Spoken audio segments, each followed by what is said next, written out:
Olá, amados, graça e paz. Aqui é a Catiane Lins, do Ministério Vida, e é uma alegria estarmos mais um dia juntos compartilhando a Palavra de Deus. Nós estamos nos nossos 120 dias para mudar sua vida, um período de imersão nas cartas do Novo Testamento. E hoje nós iniciamos a leitura em 1 Tessalonicenses. O capítulo de hoje é o capítulo 1, e eu quero compartilhar com você os versículos 8 ao 10. Está escrito assim: Porque partindo de vocês, propagou-se a mensagem do Senhor na Macedônia e na Acaia. Não somente isso, mas também por toda a parte tornou-se conhecida a fé que vocês têm em Deus. O resultado é que não temos necessidade de dizer mais nada sobre isso, pois eles mesmos relatam de que maneira vocês nos receberam e como se voltaram para Deus, deixando os ídolos a fim de servir ao Deus vivo e verdadeiro e esperar dos céus seu Filho, a quem ressuscitou dos mortos, Jesus, que nos livra da ira que há de vir. Amados, é a primeira carta aos Tessalonicenses e a segunda carta aos Tessalonicenses são consideradas como as cartas escatológicas do apóstolo Paulo. Ele explica sobre a vinda de Cristo, a segunda vinda de Jesus. E é interessante nesse primeiro capítulo nós vemos que quando ele vai falar a respeito da igreja de Tessalônica, ele diz assim: olha, a respeito da fé que vocês têm, nós não temos mais nem necessidade de dizer nada sobre isso, porque está conhecida essa fé que vocês têm em Deus entre todos da região. Todos da Macedônia sabem que vocês creem em Deus. Isso ficou visível à medida que vocês deixaram os ídolos a fim de servir ao Deus vivo e verdadeiro. Ou seja, era uma igreja que estava fundamentada na suficiência de Cristo Jesus. Eles criam que Jesus Cristo era o Filho de Deus, que havia morrido e ressuscitado em favor deles, e eles receberam essa graça e viviam por meio dessa fé.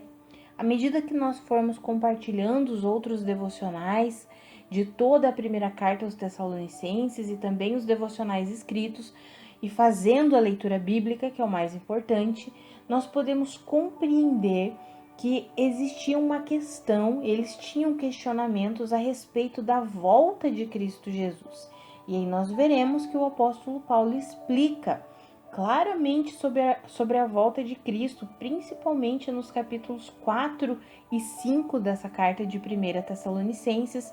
O apóstolo Paulo vai falar sobre o arrebatamento, vai falar sobre o tempo da ira de Deus, o tempo da tribulação, e é bem interessante nós compreendermos tudo isso.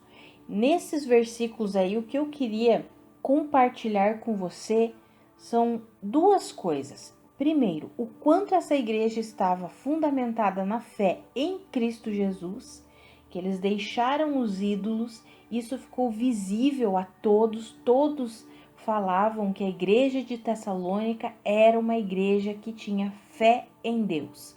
Eles abandonaram os ídolos, deixaram de adorar outros deuses e mantiveram o coração deles fixado em Cristo Jesus. Depositaram toda a sua confiança na suficiência do Evangelho de Cristo Jesus.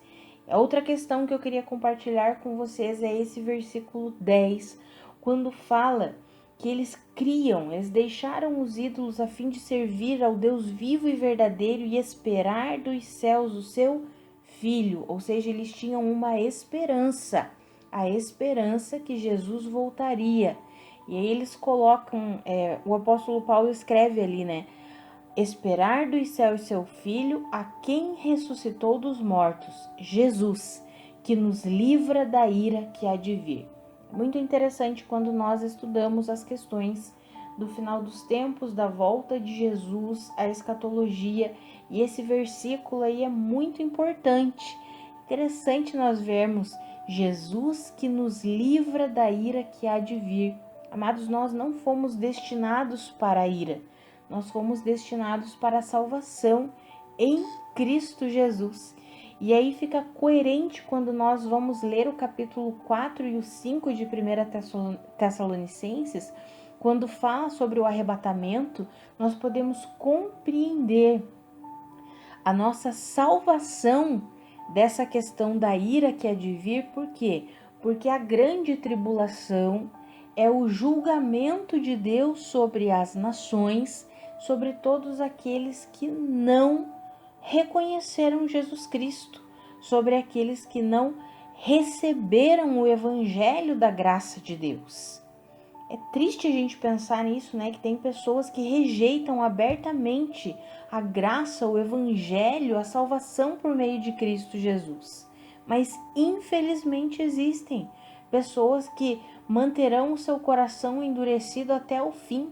Então, quando nós estudamos essa questão da escatologia, nós podemos ver a natureza da grande tribulação, e é uma natureza de ira, de julgamento. E nós temos esse grande favor de Deus sobre nós como igreja, como filhos de Deus. E aí temos essa promessa extraordinária do versículo 10, que era o outro ponto que eu queria comentar com vocês. Jesus, aquele que nos livra da ira que há de vir. Glória a Deus por isso.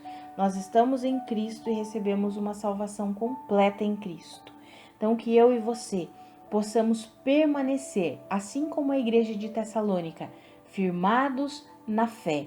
Que a nossa fé seja conhecida por todos ao nosso redor e que nós possamos manter viva a esperança no nosso amado Jesus, que virá nos buscar. E como nós leremos nos textos posteriores de 1 Tessalonicenses, nós seremos, se estivermos vivos ainda, seremos arrebatados com o Senhor para o encontro com Ele nos ares.